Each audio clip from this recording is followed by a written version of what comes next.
Hi guys, I am currently at the top of a very snowy mountain, and today we are celebrating my 15-year YouTube anniversary, which is really quite scary to think about, 15 years on this platform, but it's a good thing. And I figured that we would celebrate it by reminiscing on lessons I've learned from 15 years on the platform, and we would do it in one of my favorite places in the world, the middle of nowhere. So one of the things I've learned over the years on YouTube is that sometimes you just gotta stop. So I did YouTube full-time for a good, let's see, it was 2009 I started the channel, 2008-9, and then I went full-time really, like not just a hobby anymore amongst school, at the same time as my degree. I was pretty much full-time during my degree, so that's 2015. 2015 through 2018, I'm finishing my physics degree. Then 2018 onwards, I'm like proper full-time, no other commitments whatsoever. Obviously dating here and there, but no other work basically. So since 2018, oh my god, it's been so long, I've been full-time, and in the build-up to that, I never really took any breaks. I basically just continued to post and post and post.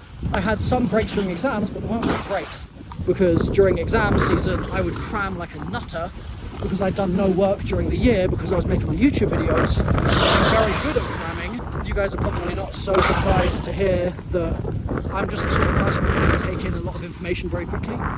So I would cram like an absolute nutcase. I'm also recording, I am good.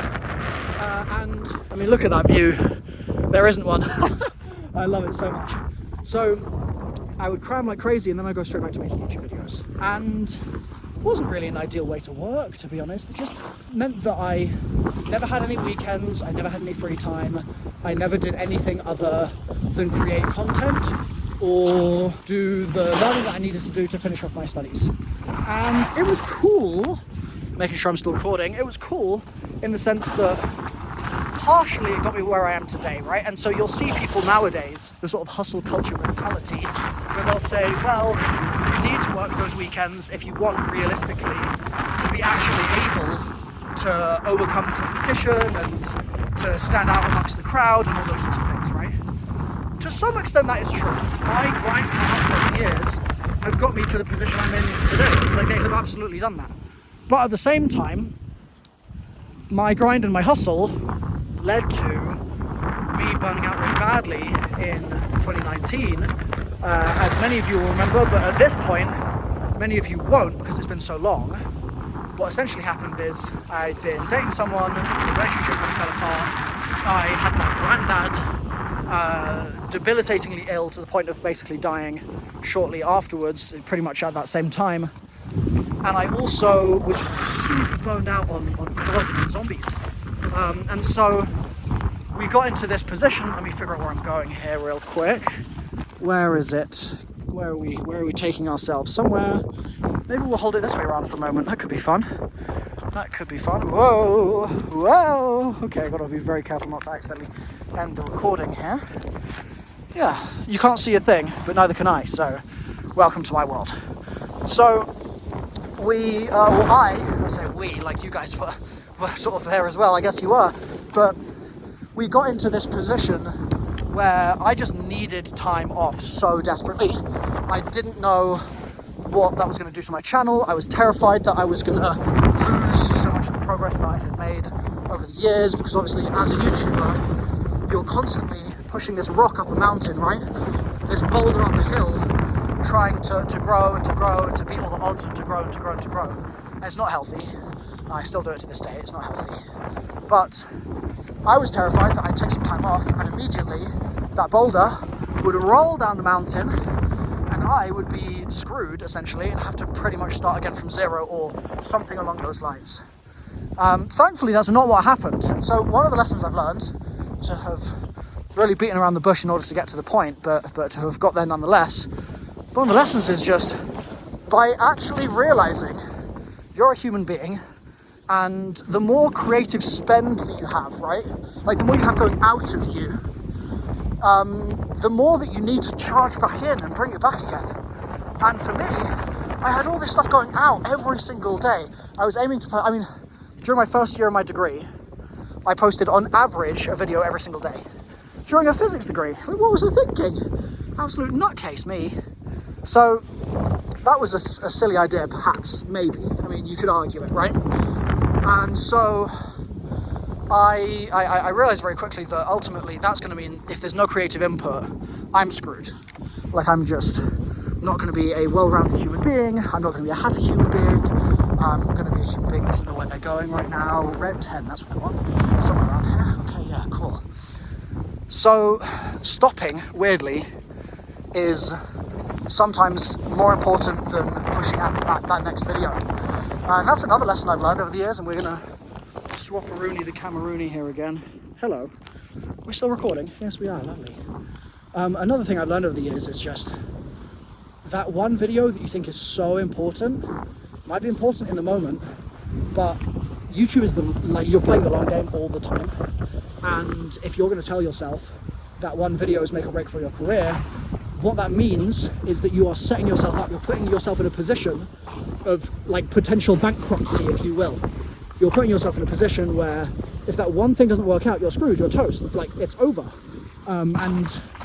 I've got a couple of friends that are like crypto traders and stuff like that. And one of the things that they always say is that ultimately in any role in life, right? Whatever you're doing in life, you take on risk.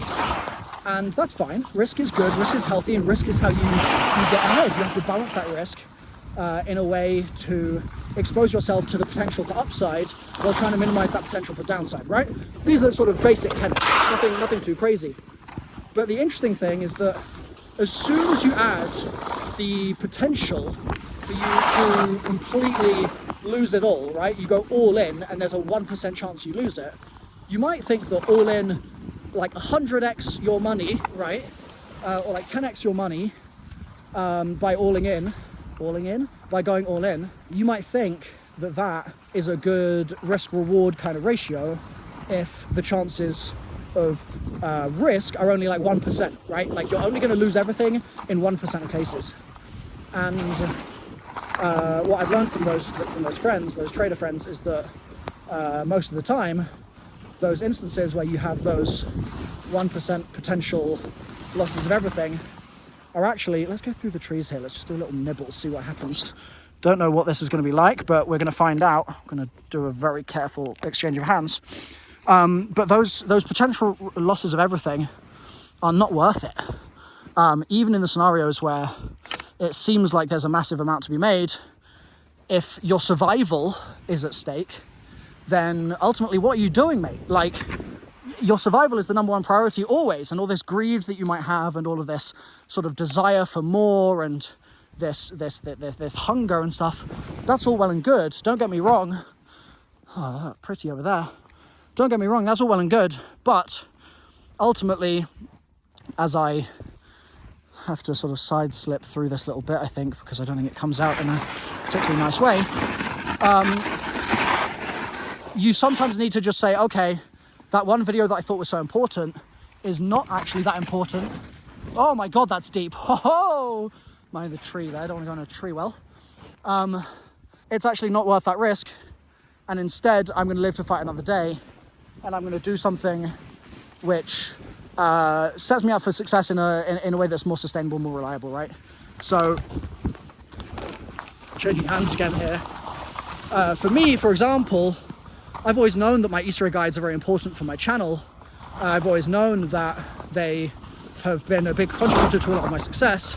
That's absolutely the case, don't get me wrong. But at the same time, oh look, we're at the left. I guess I've got to go down further then. I'm not finished with the video. So at the same time, if those YouTube videos, those Easter egg guides are costing me a whole stack of stuff elsewhere, it's not really worth it anymore, is it? Can I go this way? Is this path? No, that doesn't look like path. Okay, well, I guess we're going this way then. I'm gonna scoot my way back onto the skiable terrain. Look at that view. So cool. So another thing I've learned over the years is that it's really easy to create fake rules in your head for how it works. It's really easy to say, well, I posted this one video and it did well, so now I have to do this same thing again or to say, oh, my viewers asked for this one video, and so now I'm obligated to make that one video, right? And by putting yourself in those boxes with those imagined rules, you really restrict your potential for success in a big way, I think. Granted, there's a lot to be said for building community, don't get me wrong. Building community is an important thing, and if your viewers are requesting something, then absolutely go ahead and sort of say to yourself, okay, well, like, why are they asking this, and how can I maybe meet that demand or that interest, right? But in certain instances, you as a YouTuber have built up an intuition for how everything works, right, that your viewers just don't have. And so there are times where you might think, because people are requesting this one particular type of content, where the hell does this go? Because they're requesting that content, you might think, okay, well, it's got to be done, right? But you really will find outsized success when you open that box. You say like, oh, I don't make those kinds of videos. Yes, you do now. You now do make those kinds of videos. You say to yourself, oh, I'm not good at that style. You are good at that style now. You're going to get good at that style by doing it, right?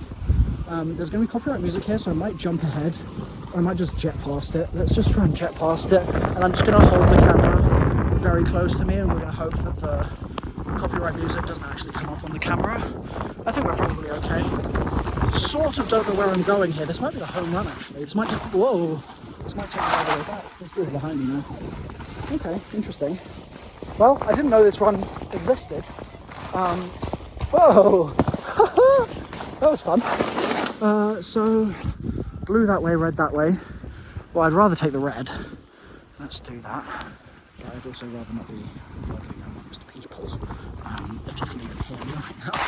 So, looks like they're taking the blue, that's good. I'll just overtake these people here, and then we'll keep it moving. So, yeah, putting yourself in a box as a YouTuber can be really harmful. And it's harm that, to be honest, you don't even know is going to happen. Or, sorry, you don't even know is affecting you. Because quite often, what the situation is that you'll get into is you'll say, okay, well, I'm going to just, like, do what's safe, right? I'm going to make the safe bet. Look at that. Lovely. So I'm going to make the safe bet. I'm going to do the thing that I understand, right? And that's fine. But in those instances, like when you could be experimenting, and you should be experimenting constantly on YouTube, the ideas that you never make, you never know when that's like 100 times your regular video, it's a video that means that you get a bunch of subs and like all that sort of stuff. So the moral of the story really is trust your gut, first of all, as a YouTuber, because you build that gut. And then second of all, don't be afraid to cancel that opinion that you have, or go back on an idea, or to change your mind, etc. Because oftentimes that sort of thing will be really beneficial to you, because that's where the outside gains are, and you're never going to know that those outside gains are there until you just go ahead and goddamn do it, right? Whoa. Okay. This is the pitch now. I'm really going down into the valley. I think I'm going to have to get the bus home, which is fine. But I have not done this particular route yet, and so it means that we have a nice view, but also I don't really know what's going on. Oh, I can smell smoke. That's interesting. I wonder if someone's maybe burning wood to keep warm in one of these little cabins, potentially. Don't know. Another lesson on YouTube that I think is a really, really important one, and that people really often forget, and I teach content creators. We did a gaming creator accelerator earlier this year, and I've not got enough speed for this flat bit.